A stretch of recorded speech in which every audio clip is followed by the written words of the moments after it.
Om Namaste. Hoy quería explicaros o compartir con vosotros un poco la visión que tiene el hinduismo sobre los ciclos, que es absolutamente diferente a la que tenemos aquí en Occidente. Estoy en este precioso bosque y vamos a ver varios casos que nos van a permitir entender la diferencia. Nosotros en Occidente, cuando vemos un árbol, un precioso árbol como este, entendemos que nace, crece y al final llega un momento en que muere y ahí está. Entonces, esto es un periodo que se llama en el Gita manifestado, es decir, está manifestado en el universo que vivimos, es real, real entre comillas, lo podemos ver y tocar. En el hinduismo va un poco más allá, es decir, hay una pequeña semilla, de cualquier, podamos coger como una pequeña semilla, esta semilla da lugar a un precioso árbol, pequeñito, el árbol irá creciendo, creciendo, creciendo y será al final majestuoso. Y en este proceso irá tirando semillas para que den lugar a otro árbol. Al final, el árbol, como todo en la vida muere, eh, pero esas semillas o esas semillas que ha ido dejando y han caído en el suelo van a estar en un periodo no manifestado, es decir, no somos conscientes de que existe, pero realmente hay una cosa muy pequeña, muy sutil, que contiene el futuro árbol y que tarde o temprano eclosionará y dará lugar al nacimiento de otro pequeño árbol como este que podéis ver aquí, no sé si lo veis. Un pequeño arbolito que irá creciendo, creciendo, creciendo y al final pues crecerá, llegará el momento que desaparecerá.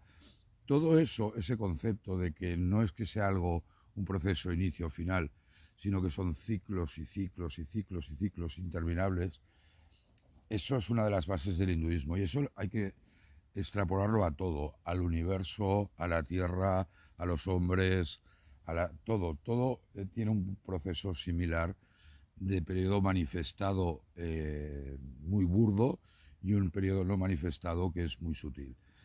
Ese concepto es el concepto de continuidad y es interesante, para mí es súper importante ver cómo eso ha influido en Occidente, es decir, ese concepto que es uno de las bases del Vedanta, esa continuidad, empieza a entrar en Occidente en el siglo XIX a través de filósofos como Schopenhauer, poetas como Goethe o músicos como Richard Wagner.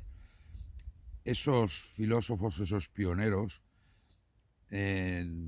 sobre todo en el ámbito de Alemania, de la cultura germanófila, dio lugar a que importantes físicos y matemáticos descubrieran este concepto. Y os hablo de matemáticos como Albert Einstein, que decía, cuando leo el Bhagavad Gita y reflexiono sobre cómo Dios creó este universo, todo lo demás me parece superfluo. Goethe decía que el Gita era el libro que más le había iluminado en toda su vida. Entonces, ese influjo empieza a entrar en esos grandes físicos y matemáticos, como Einstein, que os hemos comentado. eh, Luego estaba Schrödinger, el padre de la física cuántica, que decía un concepto muy interesante. Decía, el concepto de unidad y continuidad del Vedanta, del Advaita Vedanta, ese todo es uno, es totalmente compatible con la continuidad de la mecánica de ondas.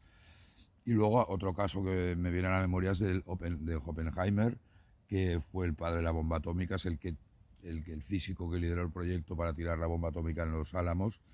Y es un caso muy interesante porque este señor estudió sánscrito e incluso hizo una traducción propia del Bhagavad Gita al inglés. Y cuando se hizo el primer experimento de la... Bueno, aquí tenéis a Bagheera, la perrita. Cuando hizo el primer experimento de tirar la bomba atómica, citó un verso del Gita que te pone la piel de gallina. Decía, yo soy el tiempo de la destrucción final del mundo. ¿Qué quiero decir con todo eso? Yo creo que esa visión diferente de la Advaita Vedanta, de esa continuidad, de esos ciclos, en el Gita habla del día de Brahman, que son, yo creo, el día de la creación del universo, si no recuerdo mal, y os cito de memorias, de 4,3 millones de años, creo recordar. Esa idea que es tan diferente al inicio, desarrollo y final que teníamos en Occidente, va a hacer que estos grandes filósofos, yo creo que rompan los tabús de la ciencia tradicional y sientan como una iluminación o inspiración, como queréis llamarle, en base a estos principios que llegan de India. Y ellos mismos lo reconocen, que sin esta visión del todo es uno de la Advaita Vedanta, también expuesta en el Bhagavad Gita, sería realmente muy difícil haber podido ya no tan solo justificar, sino imaginar la, la mecánica cuántica, por ejemplo. Y ese es uno de los conceptos que me gustaría que os quedaseis. Cuando enfoquéis el estudio del Gita, eh, pensar que las cosas no tienen un inicio y un final. Al final son ciclos que se repiten eternamente y eso va a ser una de las bases de esa idea de continuidad, de no disrupción. Va a ser una de las bases, aquí tenéis mi admiradora, mi alumna Baguilita, y va a ser una de las bases para que estos físicos realmente establezcan las bases de la mecánica cuántica. ¿Te ha gustado, Baguila, esta charla? Muchísimas gracias, Namaste.